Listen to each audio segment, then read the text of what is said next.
नमस्कार दोस्तों। आज है 15 जून 2020 और मैं स्वागत करता हूं आपका युवा एंड डेली करंट अफेयर्स में। आज की क्विज में हमारे इंपॉर्टेंट 12 क्वेश्चंस हैं। जो हर क्वेश्चन आपके लिए इंपॉर्टेंट है, सिर्फ वही रखा गया है। इधर उधर के क्वेश्चंस हम लोग अपने करंट अफेयर्स में अवॉइड करते हैं रखने के लिए। तो आपको क्या है कि क्वेश्चन 1 से लेकर के क्वेश्चन 12 तक देखना है और उसके बाद में एक क्वेश्चन पूछा गया है जिसका आंसर आपको हमें कमेंट के माध्यम से देना होगा। और अगर आपने हमारे पुराने वीडियोस नहीं देखे हैं तो आप हमारे चैनल से पुराने वीडियोस भी देख सकते हैं, क्योंकि हर एग्ज़ाम में जो करंट अफेयर्स है वो 6 महीने से लेकर के 1 साल तक का आता ही आता है। तो चलिए आज का करंट अफेयर शुरू करते हैं, जिसका पहला क्वेश्चन है, कोरोना वायरस के संक्रमण के कारण जर्मनी की बुंदेसलीगा।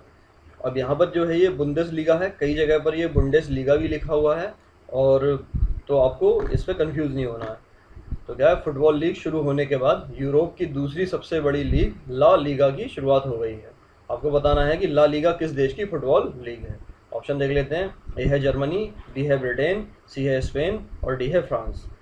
और इसका सही ऑप्शन है सी, जो है स्पेन।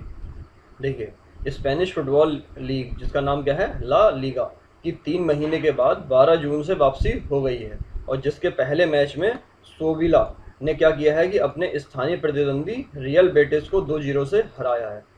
और कोरोना वायरस संक्रमण के कारण यह लीग क्या है, मार्च में ही बंद करनी पड़ी थी। और जर्मनी की बुंदेसलीगा जो है, उसके बाद क्या है कि यूरोप की दूसरी सबसे बड़ी लीग है, जिसने अपना सत्र फिर से शुरू किया है। चलिए बढ़ते हैं दूसरे प्रश्न की ओर, जो है फीफा द्वारा जून 2020 को जारी की गई विश्व फुटबॉल रैंकिंग में भारतीय पुरुष टीम कौन से स्थान पर है। ऑप्शन देख लेते हैं। ए है 102वें, बी है 105वें, सी है 108वें और डी है 110वें। और इसका सही उत्तर है ऑप्शन सी, जो है 108वें। देखिए, फीफा की ओर से जून के लिए जारी की गई विश्व फुटबॉल रैंकिंग में भारतीय पुरुष टीम 108वें स्थान पर कायम है। और भारत के अभी कितने हैं, 1187 या 1187 अंक हैं। और जबकि प्रथम स्थान पर कौन है, बेल्जियम है। ये बेल्जियम होगा, यानी स्पेलिंग मिस्टेक हुई है यहाँ पर। हाँ देखिए, फर्स्ट पर है बेल्जियम, सेकंड पर है फ्रांस, थर्ड पर है ब्राज़ील और 108वें नंबर पर कौन है, भारत है। देखिए, चलिए बढ़ते हैं तीसरे प्रश्न की ओर, जो है 5 जून को खत्म हुए सप्ताह के अंत में देश का विदेशी मुद्रा भंडार बढ़कर कितना हो गया है। ऑप्शन देख लेते हैं। ए है 501.70 अरब डॉलर, बी है 492.30 अरब डॉलर, सी है 432 अरब डॉलर और डी है 520.52 अरब डॉलर। और दोस्तों इसका सही उत्तर है ऑप्शन ए, जो है 501.70 अरब डॉलर।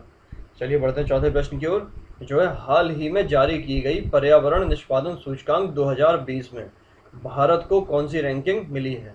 ऑप्शन देख लेते हैं। ए है 120वीं, बी है 132वीं, सी है 142वीं और डी है 168वीं।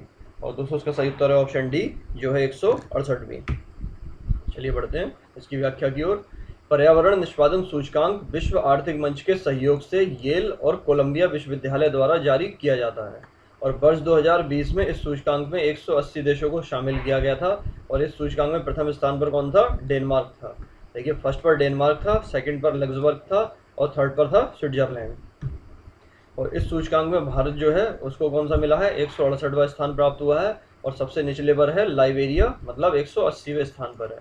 और यह जो सूचकांक है प्रति 2 वर्ष पर जारी किया जाता है। कई बार एग्जाम में इस तरह से क्वेश्चन पूछ लिया जाता है कि ये जो मान के चलिए कोई भी इवेंट है वो प्रतिवर्ष कितने या फिर कितने वर्ष पर जारी किया जाता है, या कोई भी रैंकिंग है वो कितने वर्ष पर जारी की जाती है। तो उसमें ऑप्शन रहते हैं 1 वर्ष, 2 वर्ष, 4 वर्ष। तो उसमें से आपको सही उत्तर चुनना होता है। तो इसलिए जितनी भी ये सूचकांक हैं और जितनी भी रेटिंग रैंकिंग्स हैं, उनका आपको ये भी याद रखते हुए चलना है कि वो कितने वर्ष पर जारी की जाती हैं।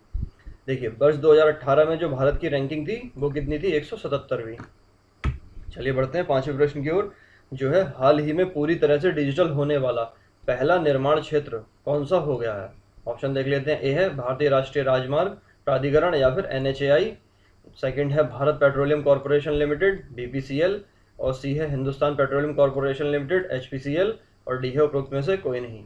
और दोस्तों इसका सही उत्तर है ऑप्शन ए, जो है भारतीय राष्ट्रीय राजमार्ग प्राधिकरण NHAI या national highway authority of India limited. चलिए बढ़ते हैं इसकी व्याख्या की ओर। भारतीय राष्ट्रीय राजमार्ग प्राधिकरण NHAI क्या है, पूरी तरह से डिजिटल होने वाला पहला निर्माण क्षेत्र संगठन बना है। और NHAI की समस्त परियोजना प्रबंधन कार्य प्रवाह मैनुअल से ऑनलाइन पोर्टल में क्या है, रूपांतरित हो गया है। चलिए बढ़ते हैं छठे प्रश्न की ओर, जो है हाल ही में क्रेटर झील लोनार का पानी क्या हुआ, गुलाबी हो गया। आपको बताना है कि लोनार झील जो है कौन से राज्य में स्थित है। ऑप्शन देख लेते हैं, ए है गुजरात, बी है महाराष्ट्र, सी है पश्चिम बंगाल और डी है केरल। और दोस्तों इसका सही उत्तर है ऑप्शन बी जो है महाराष्ट्र। देखिए लोनार झील है जिसका पानी अभी गुलाबी हो गया है, यह क्या है, महाराष्ट्र राज्य के बुल्ढाना। अब यहाँ पर भी है, जैसे ये बुल्ढाना है तो कई जगह बुल्दाना या बुल्देना भी लिखा हुआ है, तो उसमें भी आपको कंफ्यूज नहीं होना है। जिले में स्थित है। लोनार एक क्रेटर झील है जिसका निर्माण लगभग 50,000 साल पहले हुआ था, और इसका निर्माण क्या है, ज्वालामुखी प्रक्रिया के द्वारा हुआ है। और लोनार झील का पानी कैसा है, खारा है, और यहाँ पर बायोडाइवर्सिटी क्या है, बहुतायत पाई जाती है। चलिए बढ़ते हैं 7वें प्रश्न की ओर।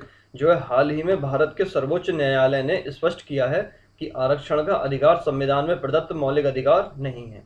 और मौलिक अधिकारों का उल्लेख संविधान के कौन से अनुच्छेद में किया जाता है, ये आपको बताना है। ऑप्शन देख लेते हैं, ए है अनुच्छेद 5 से 35 तक, या फिर बी है अनुच्छेद 12 से 35, या सी है अनुच्छेद 14 से 32, या डी है अनुच्छेद 12 से 30। और दोस्तों इसका सही उत्तर है ऑप्शन बी जो है अनुच्छेद 12 से 35।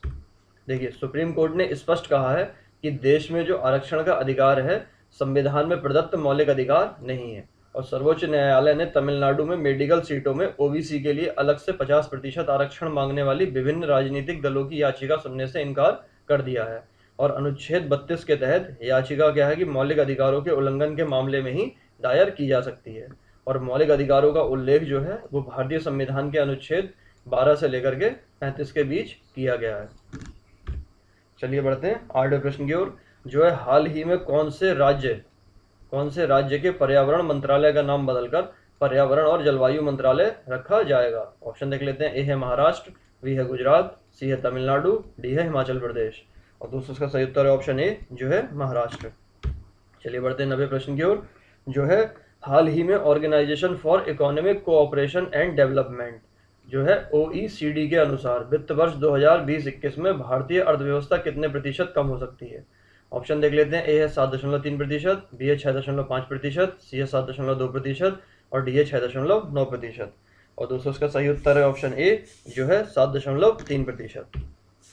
चलिए बढ़ते हैं 10वें प्रश्न की ओर। जो है हाल ही में कौन से देश ने नस्लीय भेदभाव के चलते बढ़ते हमलों के कारण ब्रिटिश अधिकारी जो है हैमिल्टन की कांसे की प्रतिमा को हटवा दिया है। ऑप्शन देख लेते हैं, ए है न्यूजीलैंड, बी है ब्रिटेन, सी है जर्मनी और डी है ऑस्ट्रेलिया। और दोस्तों इसका सही उत्तर है ऑप्शन ए जो है न्यूजीलैंड। देखिए हाल ही में न्यूजीलैंड ने क्या किया है कि ब्रिटेन के उस नौसेना अधिकारी की कांसे की प्रतिमा को हटा दिया है जिस पर 1860 के दशक में माओरी जनजाति के लोगों की हत्या करने का आरोप लगाया जाता है। और यूरोपीय देशों तथा अमेरिका में हाल के दिनों में ही क्या है, नस्ली भेदभाव के कारण अनेक प्रतिमाओं को खंडित कर दिया गया है। और हाल ही में अमेरिका में एक अश्वेत व्यक्ति जिसका नाम है जॉर्ज फ्लॉयड की हत्या कर दी गई थी, जिसके बाद से यह प्रतिक्रिया शुरू हो रहा है।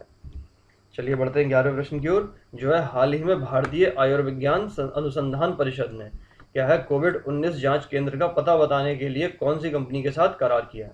ऑप्शन ए है माइक्रोसॉफ्ट, बी है फेसबुक, सी है गूगल और डी है ट्विटर।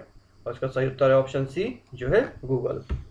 देखिए भारतीय आयुर्विज्ञान संस्थान परिषद या फिर एम्स ने क्या किया है, सर्च इंजन गूगल के साथ करार किया है। और गूगल ने अपने सर्च असिस्टेंट और मैप सेवाओं पर निकटतम कोविड-19 जांच केंद्र का पता बताने की सुविधा को भी शुरू कर दिया है। और गूगल भारतीय आयुर्विज्ञान अनुसंधान परिषद और MyGov जो पोर्टल है उसके साथ काम कर रहा है। और यह सेवा उपभोक्ताओं को क्या है, उपभोक्ताओं को अधिकृत कोविड-19 जांच केंद्र की जानकारी उपलब्ध कराएगी। और गूगल ने कहा है कि उसकी यह नई सुविधा अंग्रेजी के साथ साथ क्या है 8 भारतीय भाषाओं में भी उपलब्ध रहेगी। चलिए बढ़ते हैं 12वें प्रश्न की ओर। जो है हाल ही में बसंत राय जी का क्या है निधन हो गया, और वह आपको बताना है कि किस क्षेत्र से संबंधित थे। ऑप्शन देख लेते हैं, ए है खेल, बी है पत्रकारिता, सी है पर्यावरण और डी है साहित्य। और इसका सही उत्तर है ऑप्शन ए जो है खेल। देखिए भारत की प्रथम श्रेणी के सबसे वृद्ध क्रिकेटर बसंत राय जी का क्या है निधन हो गया। वह 100 साल के थे। और BCCI ने बताया कि बसंत राय जी मुंबई में जॉली क्रिकेट क्लब के संस्थापक थे। उन्होंने 1939 में क्रिकेट क्लब ऑफ इंडिया की टीम के लिए पदार्पण किया था। चलिए बढ़ते हैं अपने आज के प्रश्न की ओर। जो है संघ सूची, राज्य सूची और समवर्ती सूची का उल्लेख भारतीय संविधान की कौन सी अनुसूची में है। ऑप्शन देख लेते हैं, ए है 7वीं अनुसूची, बी है 5वीं, सी है 14वीं और डी है 9वीं। और आपको क्या करना है कि इस प्रश्न का उत्तर देना हमें कमेंट के माध्यम से।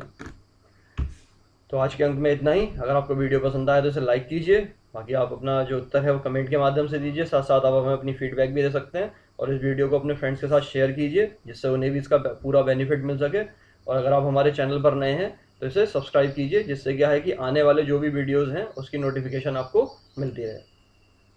चलिए मिलते हैं कल के अंक में, तब तक के लिए जय हिंद, जय भारत।